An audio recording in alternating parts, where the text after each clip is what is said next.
जय श्री गणेश। प्रेम से बोलिए गणेश भगवान की जय, शिव परिवार की जय। प्यारे भक्तों, आज के वीडियो में आप सभी श्रवण करेंगे ज्येष्ठ कृष्ण पक्ष की संकष्टी चतुर्थी की प्रेत कथा। हिंदू धर्म में भगवान गणेश को विघ्नहर्ता यानी सभी बाधाओं को दूर करने वाले देवता माना जाता है। ऐसा कहा जाता है कि अगर नियमित रूप से भगवान गणेश की पूजा की जाए तो जीवन की परेशानियां कम हो जाती है और सुख समृद्धि का आगमन होता है। भक्तों, वहीं हर माह की कृष्ण और शुक्ला पक्ष की चतुर्थी तिथि पर गणपति जी की पूजा का विशेष महत्व है। इसी क्रम में ज्येष्ठ महीने में आने वाली चतुर्थी तिथि को एकदंता संकष्टी चतुर्थी के नाम से जाना जाता है। इस दिन भक्त व्रत रखकर और विधि पूर्वक पूजा करके भगवान गणेश का आशीर्वाद प्राप्त करते हैं। ऐसे में आइए भक्तों, हम जानते हैं कि एकदंता संकष्टी चतुर्थी की तिथि, शुभ मुहूर्त, पूजन विधि के बारे में और अंत में श्रवण करेंगे महापुण्यदायी गणेश संकष्टी चतुर्थी की व्रत कथा। भक्तों, ज्येष्ठ मास के कृष्णा पक्ष की चतुर्थी तिथि की शुरुआत होगी 16 मई शुक्रवार को सुबह 4:03 से, जो कि अगले दिन 17 मई दिन शनिवार को सुबह 5:13 तक रहेगी। ऐसे में उदया तिथि के अनुसार एकदंता संकष्टी चतुर्थी का व्रत 16 मई शुक्रवार को रखा जाएगा। भक्तों, संकष्टी चतुर्थी की पूजा का समय चंद्रोदय के अनुसार होता है। ऐसे में पंचांग के अनुसार इस दिन चंद्रोदय का समय रात 10:39 है। भक्तों, एकदंता संकष्टी चतुर्थी व्रत का महत्व के बारे में जानते हैं। संकष्टी चतुर्थी खास तौर पर भगवान गणेश जी की कृपा पाने और जीवन से संकटों को दूर करने के लिए मनाई जाती है। यह व्रत न केवल बाधाओं को दूर करता है बल्कि मनोकामनाओं को भी पूर्ण करता है। इस दिन सच्चे मन से व्रत और पूजा करने से घर में सुख शांति और समृद्धि आती है। अब आइए भक्तों, हम जानते हैं कि ज्येष्ठ महीने की कृष्णा पक्ष की संकष्टी चतुर्थी के दिन पूजा हमें किस प्रकार करनी चाहिए, किस विधि से करनी चाहिए। आइए जानते हैं। भक्तों, इस दिन सवेरे जल्दी उठ जाए और स्नान आदि कर ले। फिर भगवान गणेश के सामने व्रत का संकल्प लीजिए। पूजा स्थान को अच्छे से साफ करके वहां भगवान गणेश जी की प्रतिमा या फोटो का स्थापित करें। भगवान गणेश जी को गंगा जल या शुद्ध जल से अभिषेक करें। उन्हें पीले या लाल वस्त्र पहनाएं और चंदन, हल्दी, कुमकुम से श्रृंगार करें। उन्हें ध्रुवा घास और पीले या लाल फूल अर्पित करें। ध्रुवा गणेश जी को बेहद प्रिय होती है। भगवान को मोदक, तिल के लड्डू, फल और अन्य मिठाइयों का भोग लगाएं। दीपक और धूप जलाकर आरती करें। भगवान गणेश जी के मंत्र का भी जाप करें, जैसे ओम गं गणपते नमः। और साथ में इस व्रत कथा का पाठ भी जरूर करें। उसके बाद रात्रि को चंद्रोदय के समय चंद्रमा का दर्शन करें, उसकी पूजा करें और अर्घ्य दें। चंद्र दर्शन के बाद ही व्रत का पारण करें और याद रखें, स्वास्थ्य भोजन ही ग्रहण करें। दिन के अंत में अपनी क्षमता अनुसार गरीबों और जरूरतमंदों को दान पुण्य करें। तो आइए भक्तों, अब बढ़ते हैं भगवान गणेश की दिव्य कथा की ओर। कथा को बड़े ही श्रद्धा और प्रसन्न मन से भगवान गणेश जी की चरणों में ध्यान लगाकर पूरा अवश्य सुनिएगा। भगवान गणेश जी की कृपा आप सभी पर अवश्य होगी। प्रेम से बोलिए गणेश जी की जय। श्री पार्वती जी ने अपने पुत्र गणेश जी से पूछा कि हे वत्स, ज्येष्ठ के महीने में चतुर्थी को किसका व्रत और पूजन करना चाहिए? श्री गणेश जी ने कहा, हे महादेव, ज्येष्ठ मास की चतुर्थी को एकदंत गणेश की पूजा और व्रत करना चाहिए। यह चतुर्थी का व्रत और पूजा सौभाग्य को बढ़ाने वाला है। इस दिन शुद्ध घी से बने पकवानों का भोग लगाना चाहिए। अब आपसे इस व्रत की कथा को कहता हूं, सो आप सुनो। बहुत समय पहले पृथु राजा के शासन काल में एक ब्राह्मण रहता था। उसका नाम जयदेव था। उसके 4 बेटे थे। उन चारों की 4 बहुएं थी। बड़ी बहू बचपन से ही यह व्रत करती थी। जब ज्येष्ठ का महीना आया तो बड़ी बहू ने अपनी सास से कहा, माँ, मैं सदा से यह व्रत करती हूँ, इसलिए मुझे यह व्रत करने की आज्ञा दीजिए। बहू की इस बात को उसके ससुर ने सुन लिया। ससुर बोला कि बहू, यह तुम्हारी उम्र खाने पीने की है, इस उम्र में तुम्हें व्रत उपवास नहीं करना चाहिए। ससुर के कहने से बहू ने व्रत नहीं किया। कुछ समय बाद उस बहू के पुत्र हुआ। पुत्र के विवाह योग होने पर उसके माता पिता ने उसका विवाह रचा दिया। व्रत के टूट जाने से गणेश जी रुष्ट हो गए थे और विवाह के बाद पुत्र का अपहरण हो गया। पुत्र को ना पाकर सब और हाहाकार मच गया। पुत्र की माता भी विलाप करने लगी। अपने ससुर से बोली कि आपने मेरा व्रत छुड़ा दिया। इससे कुपित होकर गणेश भगवान ने मेरे पुत्र का हरण कर लिया है। यह सुनकर उसका ससुर भी बहुत दुखी हुए। अब तो हर मास की चौथ को गणेश जी का व्रत सब लोग ने करना आरंभ कर दिया। कुछ समय बाद गणेश जी एक गरीब ब्राह्मण के रूप में भिक्षा मांगने उनके घर पर आए। भिक्षा मांगने पर जयदेव की बहू ने ब्राह्मण का पूजन सत्कार कर पेट भर उसे भोजन कराया। उसकी श्रद्धा पूर्वक सेवा भावना से गणेश भगवान प्रसन्न हो गए और बोले कि मैं तुम्हारे पर बहुत प्रसन्न हूँ, तुम इच्छित वर मांगो। जयदेव की पुत्र बहू ने हाथ जोड़कर प्रार्थना की कि यदि आप प्रसन्न हैं तो विवाह के तत्काल बाद खोए हुए मेरे पति को दिलाकर मुझे सौभाग्य प्रदान करे। ब्राह्मण ने कहा कि तुझ पतिव्रता नारी की इच्छा शीघ्र पूर्ण होगी। कुछ दिनों बाद उसका पति घर पर आ गया। जयदेव की पुत्र बहू ने अपने पति को पाकर प्रसन्नता के साथ व्रत पूजन तथा मांगलिक कार्य संपन्न किए। दोनों लोगों का कल्याण तथा सुख समृद्धि और सौभाग्य चाहने वाले को यह व्रत अवश्य करना चाहिए। प्रेम से बोलिए गणेश भगवान की जय। हे भगवान, अनजाने में हुई भूल चूक को क्षमा करे और भक्तों पर कृपा करे। पौराणिक कथा के अनुसार एक बार नारद जी सत्यलोक में गए थे। वहां उन्होंने ब्रह्मा जी से पूछा कि प्रभु, सबसे सरल उपासना किस देवता की है?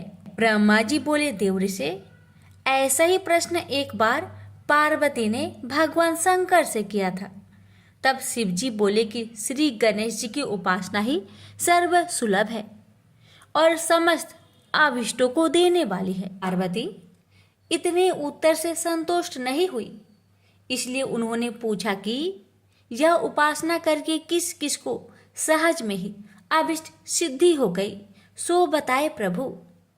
शिव जी बोले कि हे प्रिय, द्वापर युग में सुदामा नामक एक अति दरिद्र सदाचारी एवं विद्वान ब्राह्मण था।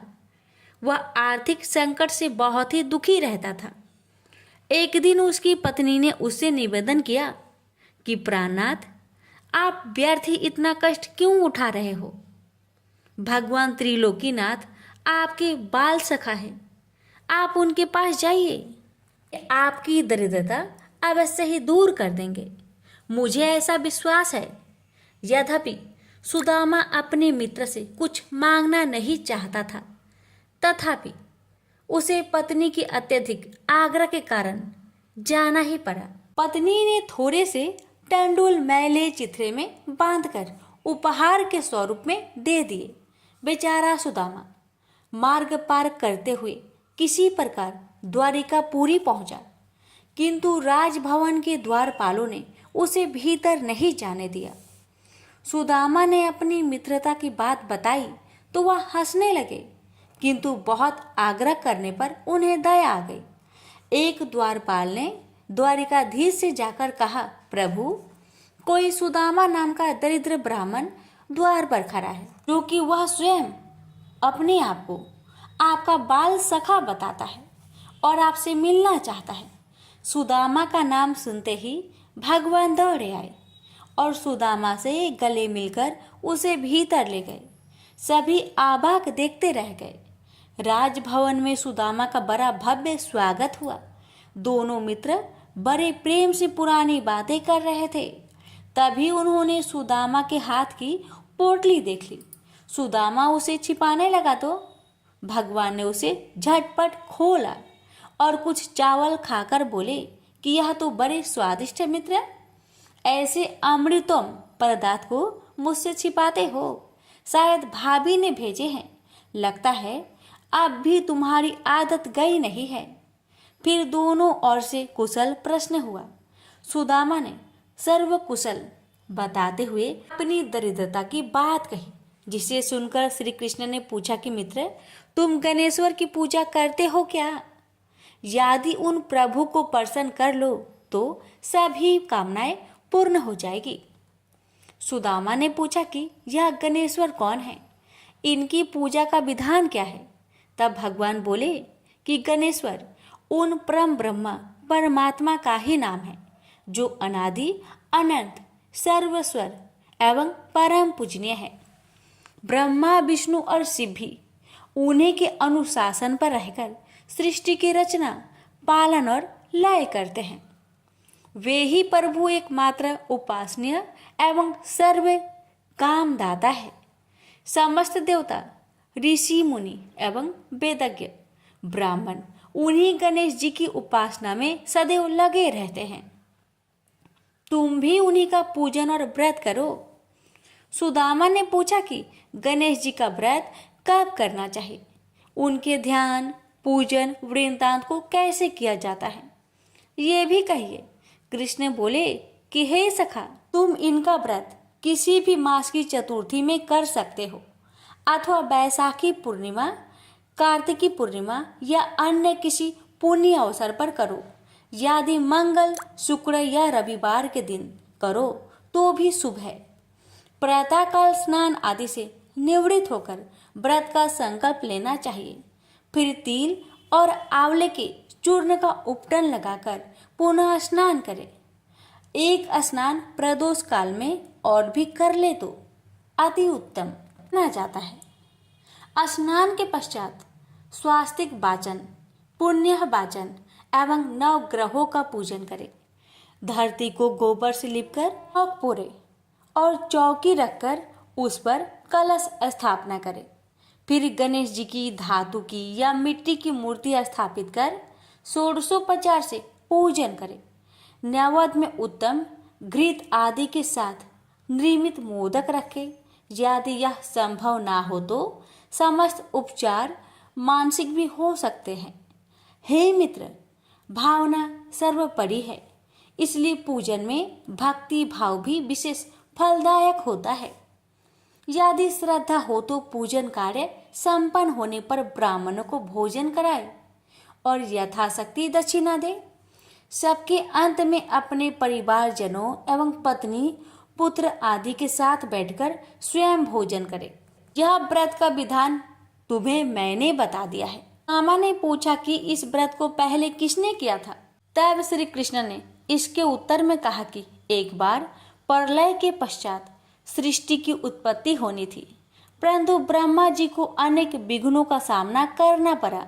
तब ब्रह्मा जी ने गणपति का ही पूजन किया और उनसे शक्ति प्राप्त करके सृष्टि रचना का कार्य संपन्न किया।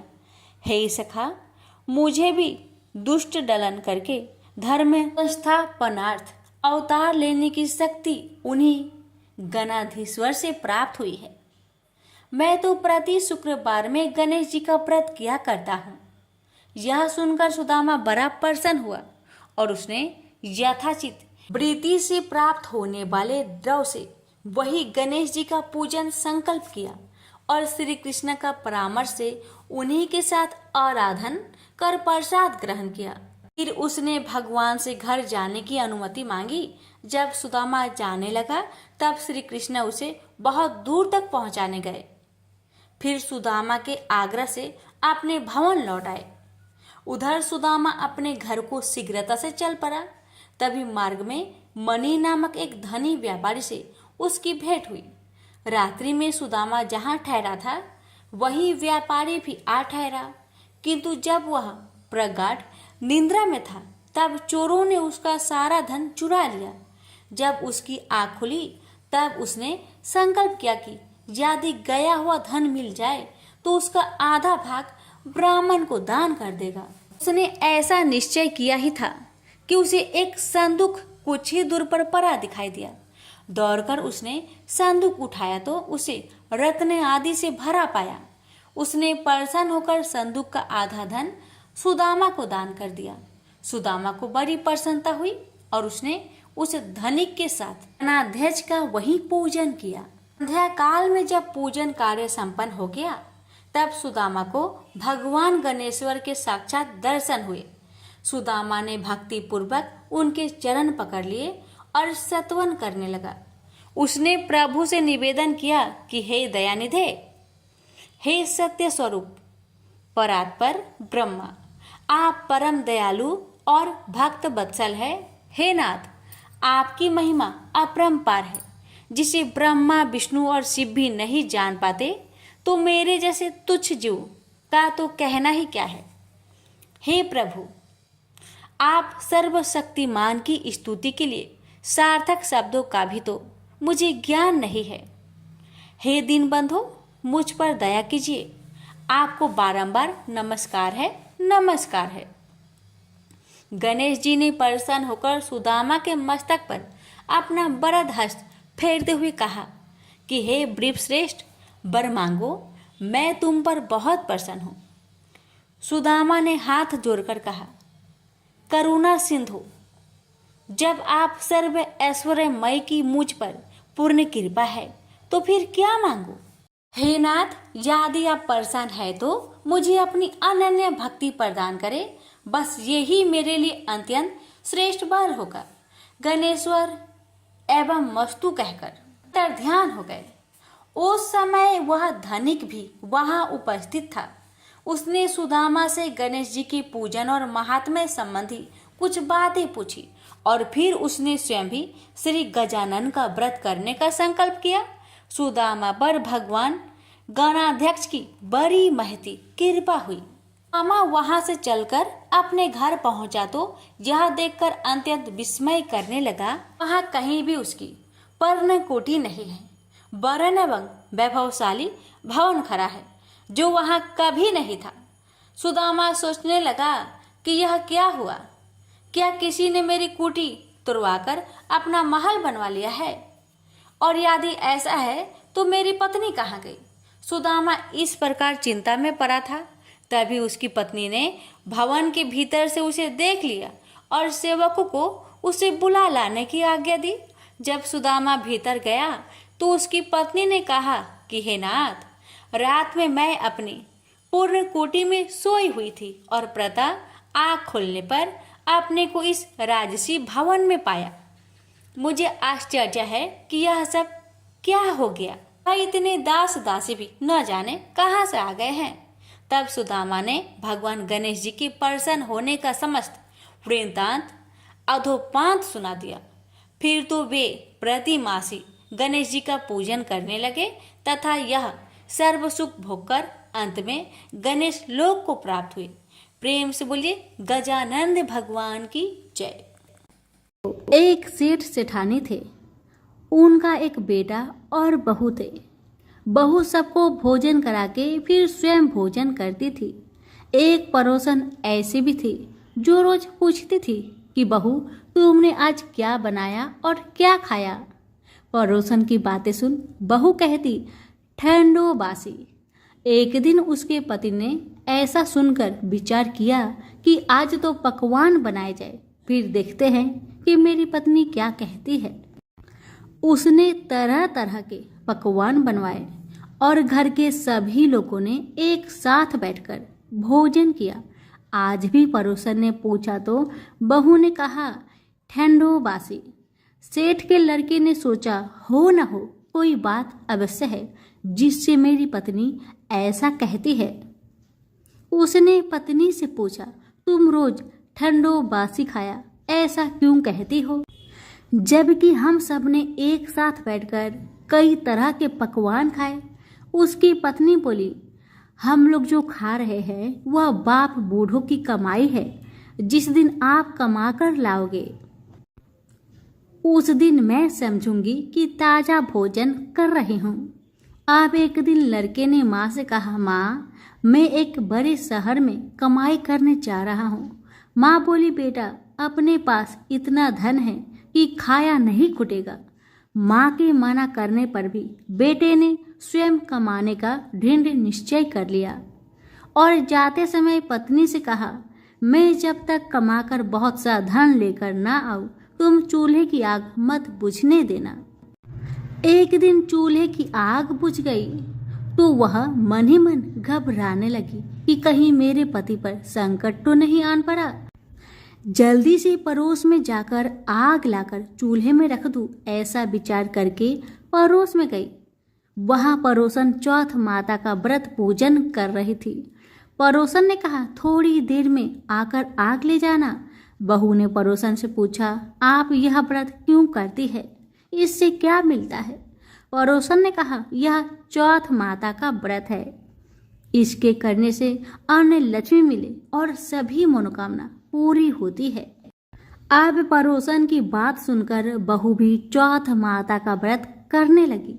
दीवार पर चौथ माता बनाई। उस दिन घी गुड़ का चूरमा बनाकर रात्रि को चंद्रमा को अर्घ्य देकर भोजन करती। ऐसा करते करते बहुत दिन हो गए। चौथ माता ने उस बहू के पति को सपना दिया कि साहूकार का बेटा तू जागे कि सोवे, तेरी पत्नी बहुत याद कर रही है तुझको। तू घर जाकर उसकी चिंता मिटा। तू दुकान खोलकर कंकु केसर का पगलिया बना के बैठ जाना। आज तेरा हिसाब किताब चुकता हो जाएगा।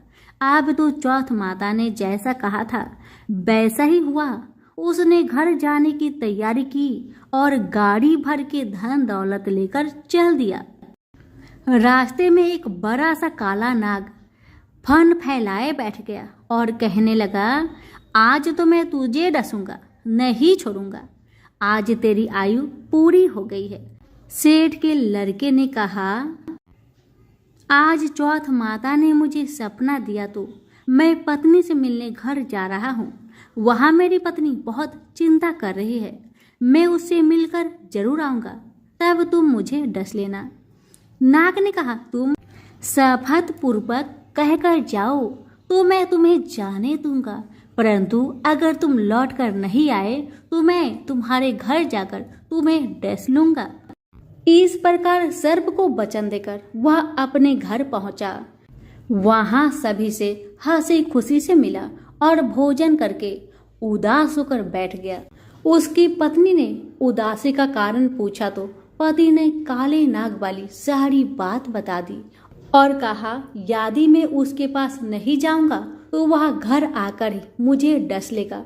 पत्नी बहुत चतुर थी। उसने कहा कि आप घबराइए नहीं, लेट जाओ, मैं एक उपाय करती हूँ। पत्नी ने कमरे की 7 पीढ़ी धोई। पहली पीढ़ी पर रेत रखी, दूसरी पर इत्र, तीसरी पर गुलाल, चौथी पर फूल और कंकु केसर, 5वीं पर लड्डू पेड़ा, 6ठी पर गादी गलीचा और 7वीं पीढ़ी पर दूध का कटोरा भर कर रख दिया। इस प्रकार वह 7वीं पीढ़ी सजाकर बैठ गई। जैसे ही आधी रात हुआ, नाग आकर पीढ़ी चढ़ने लगा। पहली पीढ़ी पर रेत में लौट गया और कहने लगा कि सेठ की बहू ने आराम तो बहुत दिया, पर बचनों से बंधकर आया हूँ, सो डसूंगा तो जरूर। इसी प्रकार 7 पीढ़ियों पर नाग आराम करता हुआ और कहता हुआ कि डसूंगा जरूर कमरे में ही जाने वाला था कि चौथ माता ने विचार किया कि मैं अगर इसे नहीं बचाऊंगी तो संसार में धर्म कर्म और व्रत पूजन को कौन मानेगा। अब तो गणेश जी, चंद्रमा जी और चौथ माता ने उसे बचाने का विचार किया। चंद्रमा जी ने उजाला किया, चौथ माता ढाल बनी और गणेश जी ने तलवार लेकर नाग को मार दिया और ढाक से ढक दिया। अब बहू भी थकी हारी सो गई। जब सुबह हुई तो लोग बेटे से मिलने आए, परंतु बेटा बहू तो उठे ही नहीं थे। बहुत देर हो गई तो माँ उन्हें उठाने गई। माँ ने 7 पीढ़ियों पर जो कुछ देखा तो बहुत घबरा गई। घबराते हुए बेटा बहू को आवाज लगाई, बेटा बहू उठो तो देखो कि एक ढाल तलवार वहां पड़ी है। अब ढाल उठाई तो वही काला नाग मरा हुआ पड़ा है। बेटा बहू ने सोचा कि आज तो धर्म कर्म ही आड़े आई, जो भगवान गणेश जी और चौथ माता ने अपनी रक्षा की है। हे चौथ माता, जैसे आपने सेठ के बेटे बहू की रक्षा की वैसी सबकी करना। सभी प्रेम से बोले, चौथ माता की जय हो, गणेश महाराज की जय हो। किसी गांव में एक विधवा माता और उसका एक पुत्र रहता था। वह गायों को चराकर अपना पालन पोषण करता था। उसकी माता 12 मासी चौथ माता का व्रत करती थी। वह हर महीने की विनायक चौथ को चूरमे के 5 लड्डू बनाती। उनमें से एक चौथ माता का, एक गणेश जी का, एक गाय माता का निकालकर दान करती, एक बेटे को खिलाती और एक स्वयं खाती। जब जेठ महीने की चौथ थी, बेटा पड़ोसन के घर गया।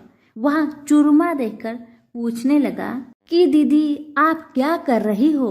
अब वह बोली, आज चौथ की व्रत है इसलिए मैंने चूरमा बनाया है। मगर तेरी माँ तो हर चौथ को ही बहुत सारे लड्डू बनाती है, पर तुझे केवल एक ही लड्डू खाने को देती है। ठंडी बासी रोटी की खाने को देती है। लड़का पड़ोसन की बातों के बहकावे में आ गया और अपनी माता से बोला, माँ तू चूरमा खाती है और मुझे सिर्फ एक लड्डू देती है, इसलिए तू अब चौथ माता का व्रत करना छोड़ दे। माँ ने कहा, बेटा ये तो चौथ माता का व्रत है, तेरे ही सुख शांति के लिए करती हूँ मैं यह व्रत नहीं छोड़ सकती हूँ। यह सुनकर बेटा नाराज होकर विदेश जाने लगा। माँ बोली, बेटा यदि तू मेरे से नाराज होकर विदेश जाना चाहता है तो ये माता जी की आंखें अपने साथ ले जा। यदि तेरे पर कोई संकट आए तो चौथ माता और विनायक जी का नाम लेकर इन्हें डाल देना, तेरा संकट दूर हो जाएगा। लड़का आंखों को लेकर विदेश चला गया।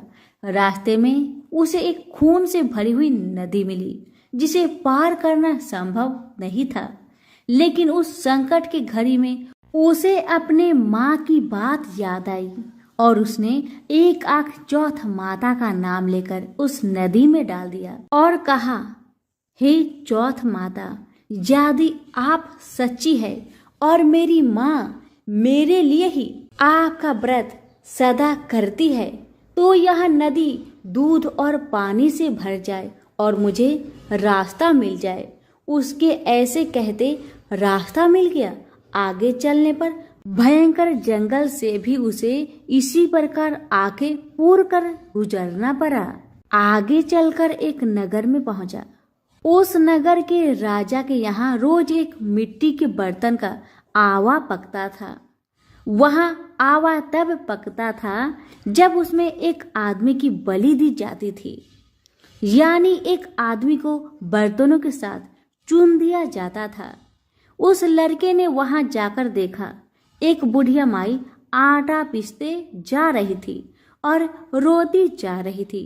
उस लड़के ने इसका कारण पूछा तो बुढ़िया माई बोली कि बेटा, आज मेरे एक लौते बेटे का इस आवा में जाने का नंबर है। तब वह लड़का बोला, हे बुढ़िया माई, तू मुझे जल्दी से खाना खिला दे, तेरे पुत्र की जगह में मैं जाऊंगा। बुढ़िया माई के मना करने पर भी वह नहीं माना और राजा का बुलावा आने पर अपना सामान बुढ़िया माई के घर छोड़कर वह चला गया। रात में चौथ माता के आंखें वह एक लोटा जल उस आवा में अपने साथ रख लिया और चौथ माता का नाम लेकर बैठ गया। दूसरे दिन आवा पककर तैयार हो गया। लोगों को बहुत आश्चर्य हुआ। प्रजा ने जाकर राजा से यह बात कही। तब राजा स्वयं देखने आए। आवा से बर्तन निकाले जाने लगे तो अंदर से आवाज आई, धीरे धीरे बर्तन उतारो, अंदर मैं हूँ। तभी राजा ने आवाज सुनकर कहा कि तू अंदर कौन है? कोई भूत प्रेत या कोई देव हो? तब वह लड़का बोला, कल जिस लड़के को तुमने आवा में चुना था मैं वही लड़का हूँ। लड़का बाहर आया। बाहर आने पर बुढ़िया माई व राजा के पूछने पर उसने कहा कि यह सब चमत्कार तो मेरी चौथ माता वह विनायक जी के व्रत का है। मेरी माँ मेरी सलामती के लिए व्रत करती है। उन्हीं के प्रताप से आज मेरा यह भयानक संकट दूर हुआ है। राजा को विश्वास नहीं हुआ। तब राजा ने 2 घोड़े मंगवाए। एक पर स्वयं बैठा और दूसरे पर लड़के को बैठाकर उसके हाथ पैरों में जंजीर बांधी और कहा, यदि तेरी चौथ माता सच्ची है तो यह जंजीर मेरे हाथ पैरों में आ जाए। लड़के ने चौथ माता का आंख पुकार कर कहा, गणेश जी महाराज आप ही मेरी रक्षा करना। इतना कहते ही भगवान की कृपा से वह जंजीर खुलकर राजा के हाथ में जा गिरी। राजा रानी व प्रजा ने चौथ माता का चमत्कार अपनी आंखों से देखा। उसी दिन से वे सभी चौथ माता व विनायक जी के परम भक्त हो गए। राजा ने अपनी राजकुमारी का विवाह उस लड़के के साथ कर दिया और बहुत सारा धन वैभव देकर उसको विदा किया। अब वह दोनों वर वधू अपने गांव पहुंचे तो लोगों ने जाकर बूढ़ी माई को बताया कि तेरा बेटा बहू को साथ लेकर आ रहा है। वह बोली, अरे नहीं, मेरे भाग्य में बहू बेटे का सुख कहाँ है। वह ऐसा कह ही रही थी कि दोनों जने उसके पैरों में गिर गए और बेटा अपने माँ से माफी मांगने लगा और कहने लगा कि यह सब चौथ माता का ही कृपा है कि आज मैं तेरे सामने खड़ा हूँ। उसके बाद उसने साड़ी नगर में ढिंढोरा पिटवा दिया कि साड़ी सुहागिने बेटे की माँ हो सके तो लड़कियां भी चौथ माता का व्रत करे और हो सके तो पूरी 12 महीने की चौथ करे, नहीं तो 4 बड़ी चौथ करे, नहीं तो 2 अवश्य करे। हे चौथ माता, जैसे आपने बूढ़ी माई और उसके बेटे को दिया वैसे सभी कहानी कहने और सुनने वाले को देना। प्रेम से बोलिए विनायक जी की जय हो, चौथ माता की जय हो। एक नगर में एक बूढ़ी माई रहती थी। वह अपने बेटे की सलामती के लिए 12 महीनों की चौथ का व्रत करती थी। हर चौथ को पंसारी से थोड़ा सा गुड़ और घी लाकर 4 लड्डू बनाती, एक बेटे को देती, एक से पूजा करती, एक हाथ कार के लिए निकालती और एक चांद उगने पर खुद खा लेती। एक बार उसका बेटा ताई से मिलने गया। ताई ने आश्विन मास की चौथ का व्रत रखी थी। लड़का कहने लगा, ताई मेरी माँ तो 12 महीने की चौथ करती है। लड़के की बात सुन ताई बोली, तेरी माँ तेरी कमाई से तर माल खाने के लिए 12 चौथ करती है। तू परदेश चला जा, वह एक भी चौथ नहीं करेगी। लड़के को लगा ताई सच कह रही है। लड़के ने जैसे ताई ने बताया ठीक वैसा ही किया।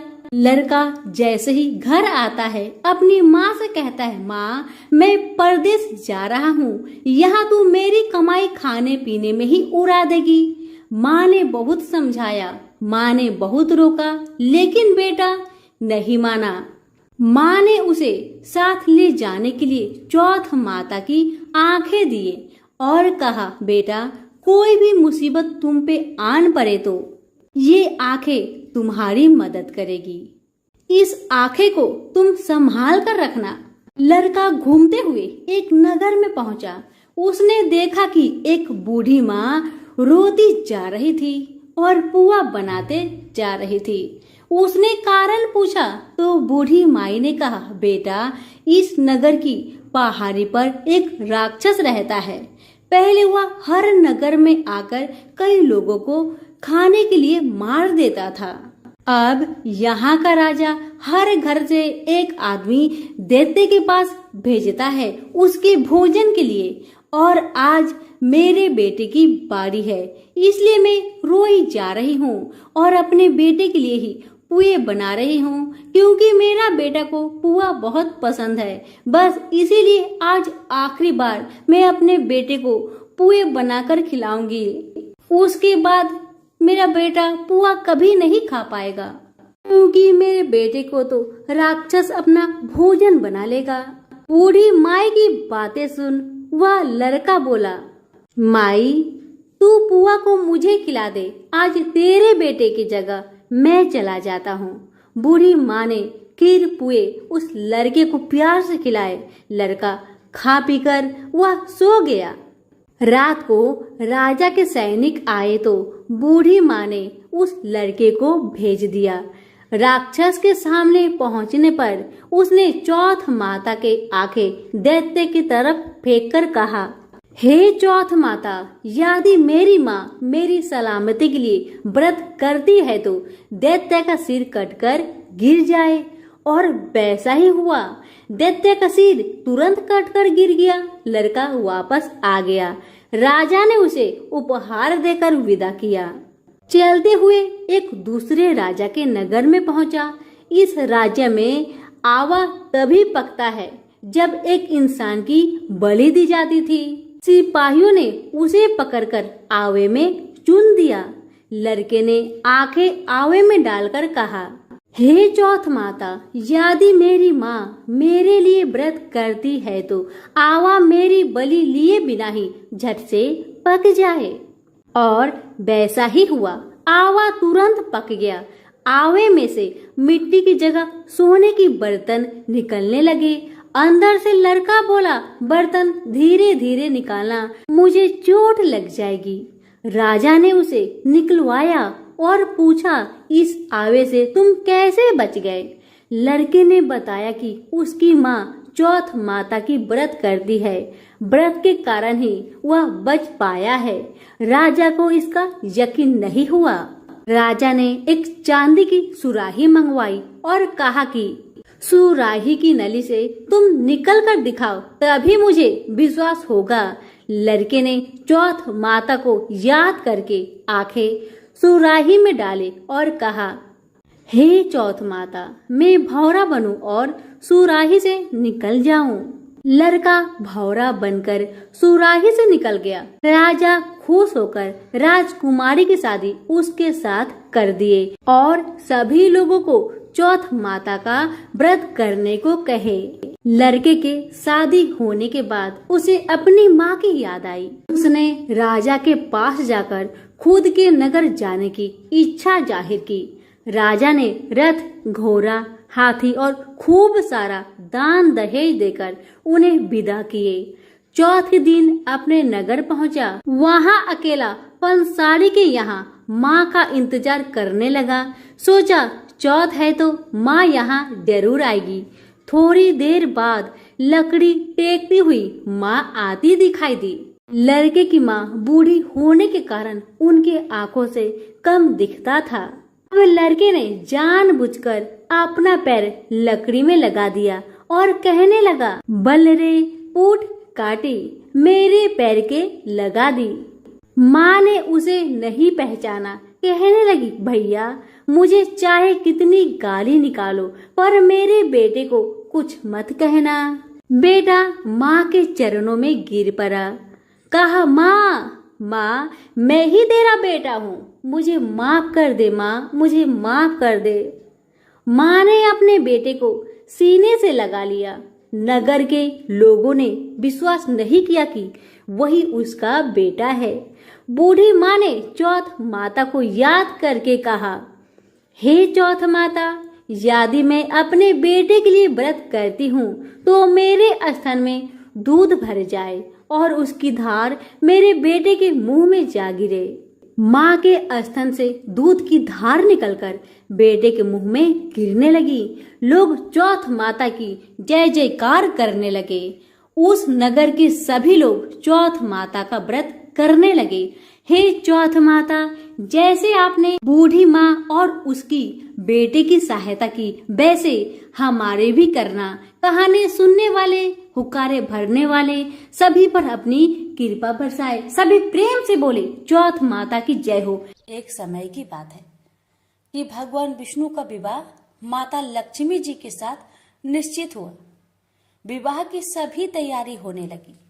सभी देवी देवताओं को निमंत्रण भेजे गए, लेकिन भूलवश गणेश जी को निमंत्रण देना रह गया था। इधर भगवान विष्णु की बारात जाने का समय आ चुका था। सभी देवता अपनी पत्नियों के साथ विवाह समारोह में शामिल होने को आए, परंतु सभी देवी देवताओं ने देखा कि गणेश जी कहीं दिखाई नहीं दे रहे हैं। तब उन सभी ने आपस में चर्चा की, क्या गणेश जी को नहीं न्योता दिया गया या गणेश जी ही नहीं आए हैं। सभी को इस बात पर बहुत आश्चर्य हुआ। इस बात पर उन सभी ने विष्णु भगवान से ही इसका कारण पूछा। विष्णु भगवान से पूछने पर उन्होंने कहा कि हमने गणेश जी के पिता भोलेनाथ, महादेव और माता पार्वती को न्योता भेजा था। यदि गणेश जी अपने पिता के साथ आना चाहते तो आ जाते, अलग से उन्हें न्योता देने की कोई आवश्यकता भी नहीं थी। दूसरी बात यह है, उनको खाने में 1.25 मन मूंग, 1.25 मन चावल, 1.25 मन घी और 1.25 मन लड्डू का भोजन चाहिए। यदि गणेश जी नहीं आएंगे तो कोई बात नहीं, दूसरे के घर जाकर इतना सारा खाना पीना अच्छा भी नहीं लगता। इतना वार्ता कर ही रहे थे कि किसी एक ने सुझाव दिया, यदि गणेश जी आते तो उनको द्वारपाल बनाकर बैठा सकते थे कि आप घर की याद रखना। आप तो चूहे पर बैठकर धीरे धीरे चलोगे तो बारात में बहुत पीछे रह जाओगे। यह सुझाव सबको पसंद आ गया, तो फिर विष्णु भगवान ने भी अपनी सहमति दे दी। तब गणेश जी को निमंत्रण देकर आमंत्रित किया और उनको समझा बुझाकर घर की रखवाली करने को बैठा दिया गया। बारात चल दी। तब नारद जी ने देखा कि गणेश जी तो दरवाजे पर ही बैठे हुए हैं, तो वे गणेश जी के पास गए और रुकने का कारण पूछा। गणेश जी कहने लगे कि विष्णु भगवान ने मेरा बहुत अपमान किया है।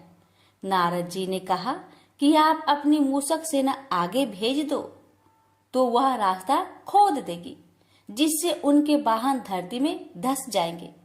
तब आपको सम्मान पूर्वक बुलाना पड़ेगा।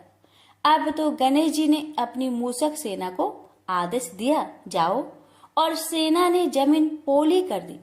जब बारात वहां से निकली तो रथों के पहिए धरती में धंसने लगी। लाख कोशिश की परंतु पहिए नहीं निकले। सभी ने अपने अपने उपाय किए, परंतु पहिए तो नहीं निकले, बल्कि जगह जगह से टूटने लगे। किसी को समझ में नहीं आ रहा था कि अब क्या किया जाए। तब तो नारद जी ने आकर कहा, आप लोगों ने गणेश जी का अपमान किया, जिस कारण यह विघ्न आ रहे हैं। यदि उन्हें मनाकर लाया जाए तो आपका कार्य सिद्ध हो सकता है और यह संकट टल सकता है। शंकर भगवान ने अपने दूत नंदी को भेजा और वे गणेश जी को लेकर आए। गणेश जी का आदर सम्मान के साथ पूजन किया गया।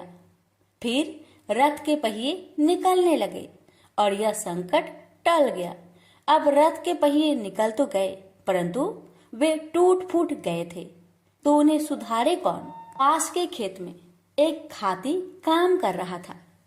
उसे बुलाया गया। खाती अपना कार्य करने से पहले श्री गणेशाय नमः कहकर गणेश जी की वंदना मन ही मन करने लगा। देखते ही देखते खाती ने सभी पहियों को ठीक कर दिया। तब खाती कहने लगा कि हे देवताओं, आपने सर्वप्रथम गणेश जी को नहीं मनाया होगा और न ही उनकी पूजन की होगी, इसलिए तो आपके साथ यह संकट आया है। मैं तो मूर्ख अज्ञानी हूँ, फिर भी पहले गणेश जी को पूजते हैं, उनका ध्यान करते हैं। आप लोग तो देवगण हैं, फिर भी आप गणेश जी को कैसे भूल गए। अब आप लोग भगवान श्री गणेश जी की जय बोलकर जाए तो आपके सब काम बन जाएंगे और कोई संकट भी नहीं आएगा। ऐसा कहते हुए बारात वहां से चल दी और विष्णु भगवान का लक्ष्मी जी के साथ विवाह संपन्न करा के सभी सकुशल घर लौट आए। हे गणेश जी महाराज, आपने विष्णु को जैसा कारज सरियो ऐसा कारज सबको सिद्ध करिजो। बोलिए गजानन भगवान की जय। अब सुनिए चौथ माता जी की आरती। ओम जय श्री चौथ मैया, बोलो जय श्री चौथ मैया। सच्चे मन से सुमिरे सब दुख दूर भैया। ओम जय श्री चौथ मैया। ऊंचे पर्वत मंदिर शोभाती भारी, देखते रूप मनोहर असुरन भयकारी। ओम जय श्री चौथ मैया। महासिंगार सुहावन ऊपर छत्र फिरे, सिंह की सवारी सोहे कर में खड़क धरे। ओम जय श्री चौथ मैया। बाजत नौबत द्वारे अरु मृदंग डेरू, 64 जोगन नाचते नित्य करे भैरू। ओम जय श्री चौथ मैया। बड़े बड़े बलशाली तेरा ध्यान धरे, ऋषि मुनि नर देवा चरणों आन परे। ओम जय श्री चौथ मैया। चौथे माता की आरती जो कोई सुहागन गावे, बढ़ते सुहाग की लाली सुख संपत्ति पावे। ओम जय श्री चौथ मैया। आज सुनिए गणेश जी की आरती। जय गणेश जय गणेश जय गणेश देवा, माता जाकी पार्वती पिता महादेवा। एक दंत दयावंत चार भुजाधारी, माथे सिंदूर सोहे मूस की सवारी। जय गणेश जय गणेश जय गणेश देवा, माता जाकी पार्वती पिता महादेवा। पान चढ़े फल चढ़े और चढ़े मेवा, लड्डुअन का भोग लगे संत करे सेवा। जय गणेश जय गणेश जय गणेश देवा, माता जाकी पार्वती पिता महादेवा। अंधन को आँख देते कोढ़िन को काया, बाझन को पुत्र देते निर्धन को माया। जय गणेश जय गणेश जय गणेश देवा, माता जाकी पार्वती पिता महादेवा। सूर्य श्याम शरण आए सफल कीजिए सेवा, माता जाकी पार्वती पिता महादेवा। जय गणेश जय गणेश जय गणेश देवा, माता जाकी पार्वती पिता महादेवा। दीनन की लाज रखो शंभु सुतेकारी, कामना को पूर्ण करो जाओ भलिहारी। जय गणेश जय गणेश जय गणेश देवा, माता जाकी पार्वती पिता महादेवा। प्रेम से बोलिए गणेश भगवान की जय। हे भगवान, हे चौथ माता, अपने सभी भक्तों की सभी मनोकामना को पूर्ण करना, सभी कष्टों को दूर करना, और हम जो आपकी कथा सुना रहे हैं हम पर भी अपनी कृपा सदा बनाए रखना। प्रेम से बोलिए चौथ मैया की जय, गणेश भगवान की जय।